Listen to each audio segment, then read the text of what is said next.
Hello, કેમ છો બધાને જય સ્વામિનારાયણ, જય શ્રી કૃષ્ણ, જય સિયારામ, જય હિન્દ, જય ભારત.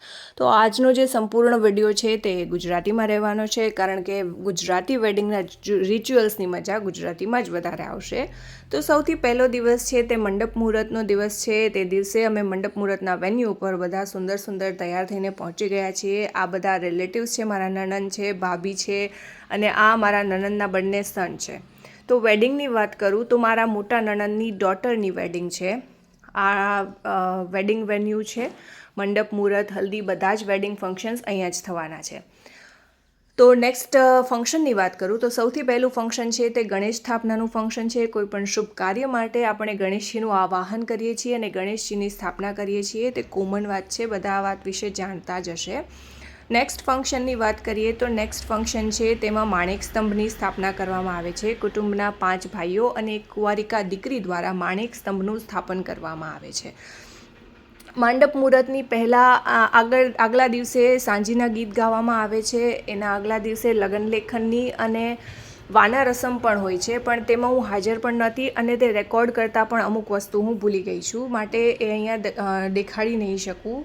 મંડપ મુહૂર્ત બાદ ચાખ વધાવવાની વિધિ કરવામાં આવે છે. કુંભારના ઘરે જઈને ચાખની પૂજા કરવામાં આવે છે. નેક્સ્ટ ફંક્શન જે છે તે મામેરાનું ફંક્શન છે, એટલે કે જેમના ઘરે મેરેજ છે તેમના પિયર દ્વારા દીકરીને ગિફ્ટ્સ આપવામાં આવે છે, એટલે કે અમારા દ્વારા અમારા નણંદને ગિફ્ટ્સ આપવામાં આવે છે. તે નેક્સ્ટ ફંક્શન છે. આ માટે અમે મામેરા લઈને જઈ રહ્યા છીએ. અમે મામેરા ટાઈમે પણ ખૂબ જ ડાન્સ કર્યો હતો, પણ તે હું રેકોર્ડ કરતાં ભૂલી ગઈ. મેરેજની ભાગાદોડીમાં ઘણી વસ્તુ રેકોર્ડ કરવાની રહી જતી હોય છે. ત્યારબાદ મામેરાની પૂજા કરવામાં આવે છે. મામેરા વધાવવામાં આવે છે. મામેરા વધાઈ ગયા બાદ મામેરા કરનારને રિટર્ન ગિફ્ટ્સ પણ આપવામાં આવે છે, જેને અમે પહેરામણી કહીએ છીએ. આ બધા ફંક્શન્સ બાદ મસ્ત યમી ફૂડ હતું, જે અમે એન્જોય કર્યું. ફૂડ એન્જોય કર્યા બાદ હલ્દીનું આખું સેટઅપ થઈ ગયું હતું. હલ્દીના સેટઅપ બાદ બ્રાઇડની જે છે તે ધમાકેદાર એન્ટ્રી કરવામાં આવી. બ્રાઇડ અને બ્રાઇડ મેટ્સ બધાએ ખૂબ જ ડાન્સ કર્યો. મેં અને હેતે પાછળ ઊભા રહીને ડાન્સને ખૂબ જ એન્જોય કર્યો. ઓબ્વિયસલી ટોડલર સાથે છે, તો આટલા બધા કોમ્પ્રોમાઇઝીસ મેરેજની અંદર કરવા જ પડે છે. તો આ બધા ડાન્સ પૂરા થઈ ગયા બાદ સૌથી ક્યૂટ પર્સનનો ડાન્સ બાકી હતો, જે હતો મારો હેત. બધું ડાન્સ ફિનિશ થઈ ગયો પછી હેતને મ્યુઝિકમાં ડાન્સ કરવાની ખૂબ જ મજા આવી અને બધાએ હેતનો ડાન્સ ખૂબ જ એન્જોય પણ કર્યો. ત્યારબાદ બ્રાઇડને હલ્દી લગાવવાની શરૂઆત કરી દેવામાં આવી. હલ્દી લગાડવાનો વારો મામા મામીનો એટલે કે અમારો પણ આવ્યો. અમારા હલ્દી લગાડવા વખતે મારા નણંદે હેતને હલ્દી લગાડવાની ખૂબ જ ટ્રાય કરી, પણ હેતે એને સફળ ન થવા દીધા. ત્યારબાદ બ્રાઇડે પણ હેતને હલ્દી લગાડવા માટે કહ્યું, પણ બ્રાઇડને પણ હેતે સફળ ન થવા દીધી. અને પછી સામે બ્રાઇડે હેતને પણ કહ્યું કે તું મને હલ્દી લગાવ, તો એ પણ પોસિબલ ન થયું. હલ્દી બાદ ઉકરડી ઉઠાડવાની અને ઉકરડી બેસાડવાની, પહેલાં બેસાડવામાં આવે તે વિધિ કરવાની હતી. તો બેસાડવાનો વિડીયો હું રેકોર્ડ કરી શકી છું, પણ ઉઠાડવાનો વિડીયો વિદાય પછીનો હોય, અને વિદાય પછીના વાતાવરણની આપણને બધાને ખબર જ છે, તો એ હું રેકોર્ડ કરતાં ભૂલી ગઈ છું. ઇવન મેં વિદાય પણ રેકોર્ડ નથી કરી. મને યાદ હતું, પણ વિદાય રેકોર્ડ કરવી થોડી ઓડ છે મારા માટે. નેક્સ્ટ જે છે તે સૌથી ઇમ્પોર્ટન્ટ ફંક્શન એટલે કે દાંડિયાનું ફંક્શન. દાંડિયામાં બધાએ ખૂબ ડાન્સ કર્યો અને ખૂબ જ એન્જોય કર્યું. મેં અને હેતે પણ દાંડિયામાં ખૂબ જ એન્જોય કર્યું. થોડાક વિડીયો ઉતાર્યા, થોડુંક ખાધું, અને અમે સાથે જ ડાન્સ કર્યો, કારણ કે તે નીચે જ નહોતો ઉતરતો, તો પછી મારે એને તેડીને ડાન્સ કરવો પડ્યો. તો આ દિવસ પૂરો થઈ ગયો છે અને નેક્સ્ટ ડેના આ વેડિંગનો વિડીયો છે. આ વેડિંગનું સેટઅપ અને વેડિંગનું ડેકોરેશન છે. તો વેડિંગ જે છે તે દીકરીના સાસરા તરફથી દીકરીને અપાતી ગિફ્ટ એટલે કે છાબ કહેવામાં આવે છે. તો દીકરીના સાસરા તરફથી છાબ લેવામાં આવે છે, એટલે કે દીકરીને ગિફ્ટ્સ આપવામાં આવે છે. તો સૌથી પહેલાં છાબ લઈ અને છાબ વધાવવામાં આવે છે, અને દીકરીને જરૂરી વસ્તુઓ જેમ કે સાંકડા છે કે ચપ્પલ છે તે પહેરાવવામાં આવે છે. અને ત્યારબાદ વરમાળાનું ફંક્શન થયું. વરમાળાનું ફંક્શન પણ ખૂબ જ સુંદર રીતે પૂરું થયું, અને ત્યારબાદ બ્રાઇડ અને ગ્રૂમનો ખૂબ જ ક્યૂટ એવો ડાન્સ પણ આપણને જોવા મળશે. Happy bride and happy groom they are. તો નેક્સ્ટમાં જે છે તે દીકરીને મામા છે તે મંડપ સુધી લઈ જાય છે તે વિધિ છે. તો અહીંયા નિરાલીના બંને મામા છે તેને મંડપ સુધી લઈ જઈ રહ્યા છે.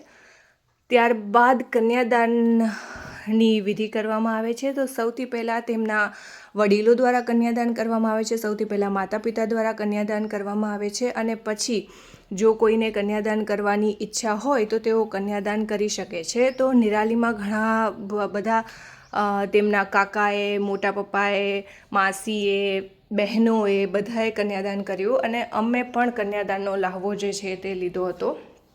તો અહીંયા પણ અમે કન્યાદાન કર્યું અને હેત જે છે તે અહીંયા પણ એને ખૂબ જ તોફાન કરવા હતા અને એને બસ એવું જ કહેવું હતું કે મને તેડી લ્યો, બીજું એને કશું જ કામ નહોતું. તો નેક્સ્ટ જે છે તે જવતલ હોમવાની વિધિ છે કે જ્યારે ફેરા ફરવામાં આવે છે ત્યારે ભાઈઓ દ્વારા સૌથી પહેલાં જવતલ જે છે તે અગ્નિમાં હોમવામાં આવે અને ત્યારબાદ ફેરો ફરવામાં આવે છે. તો સૌથી નાનો ભાઈ એટલે કે ચોથા ફેરામાં જવતલ હોમવાનો વારો હેતનો હતો.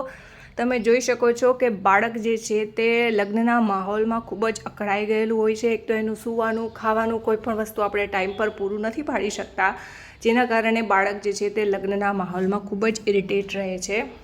તો છતાં પણ અહીંયા જવતલ હોમાઈ ગયા છે એટલે કે હવે ચોથો ફેરો ફરાશે. છેલ્લો વારો હેતનો હતો કારણ કે હેત સૌથી નાનો છે. તો અહીંયા જે છે તે જવતલ બાદ છેલ્લો ફેરો ફરવામાં આવે છે અને ત્યારબાદ કંસારની વિધિ હોય છે, એટલે કે કંસાર બનાવી અને સાસુ જે છે તે ગ્રૂમ અને બ્રાઇડને કંસાર જમાડે છે, જે હું રેકોર્ડ કરતાં ભૂલી ગઈ છું. ગુજરાતી લોકોને આ વિધિ વિશે એક્ઝેક્ટલી ખબર હશે. ત્યારબાદ વિદાય, ઉખરડી ઉઠાડવાની રસમ જે છે તે થઈ ગઈ હતી.